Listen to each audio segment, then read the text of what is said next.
Welcome back to our channel my work creative.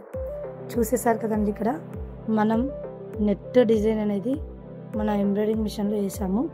ఈ విధంగా మీరు కూడా వేయాలంటే ఏ విధంగా వేయాలో నేను మీకు చూపించడం కోసం వీడియో అనేది చేశానండి. ఇది వచ్చేసి బార్డర్ పైన వచ్చేసి ట్రయాంగిల్ షేప్ ఉంది కదా, దీని మధ్యలో నెట్ వచ్చింది.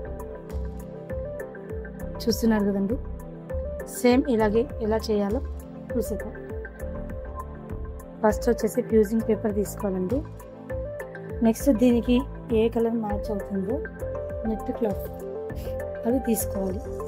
నెట్ అనేది సింగిల్ లేయర్ తీసుకోవద్దు, డబుల్ లేయర్ తీసుకోండి. ఎందుకంటే సింగిల్ లేయర్ చాలా ఇది పతలాగా ఉంటుంది కదా, డబుల్ లేయర్ అయితే నీట్గా ఉంటుంది. తర్వాత కూడా ప్రాబ్లం కాదు, నెట్ పోవడం కానీ అలాంటి ప్రాబ్లమ్స్ ఉండవు. దీనికి ఈక్వల్గా ఈ విధంగా పెట్టేసుకోవాలి. పెట్టుకున్న తర్వాత నెక్స్ట్ మనం ఫ్రేమ్లోకి ఈ విధంగా డిజైన్ అనేది సెట్ చేసుకోవాలి.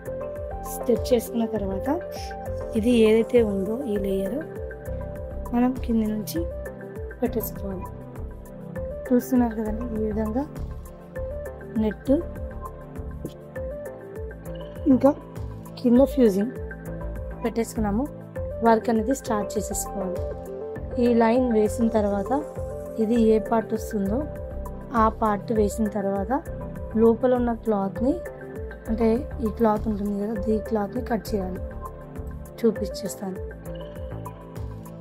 చూస్తున్నారు కదండి, ఈ విధంగా లైన్ అయితే వేసాము. వెంటనే స్టాప్ బటన్ క్లిక్ చేసుకొని స్టాప్ వచ్చేసి ఇక్కడ ఒక చిన్న లేయర్, అంటే ఫస్ట్ లేయర్ ఏదైతే ఉందో క్లాత్కి ఫస్ట్ లేయర్ అనేది నేను తీస్తున్నాను. తీసిన తర్వాత ఒక చిన్న సీజర్, పెద్ద సీజర్ వద్దు, కటింగ్స్ అనేది కరెక్ట్గా ఉండవు, మరీ ఎక్కువ కట్ చేసుకోవద్దు. నీట్గా ఆల్ మెయిన్ ఫ్యాబ్రిక్కి దగ్గరలో ఈక్వల్ కంటే ఇలా బెండ్ సీజర్స్ ఉంటే బెటర్ అండి. ఎందుకంటే ఈజీగా కర్వ్స్ దగ్గర నీట్గా కట్ చేయడానికి అవుతుంది, బాగుంటుంది.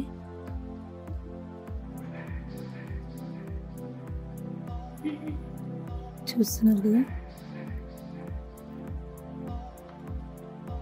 కటింగ్ అనేది చాలా నీట్గా జాగ్రత్తగా కట్ చేసుకోవాలి. ఎందుకంటే ఏ చిన్నది మిస్టేక్ జరిగినా మళ్ళీ నెట్కి అనేది హోల్ పడుతుంది. మనం ఎంత నీట్గా కట్ చేసుకుంటే వర్క్ అనేది ఫినిషింగ్ అంత నీట్గా వస్తుంది.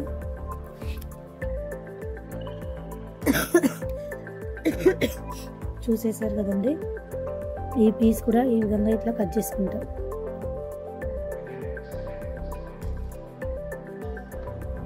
అది కూడా చూపిస్తాను. చూసారు కదండి, ఈ విధంగా తీసేసుకున్నాను.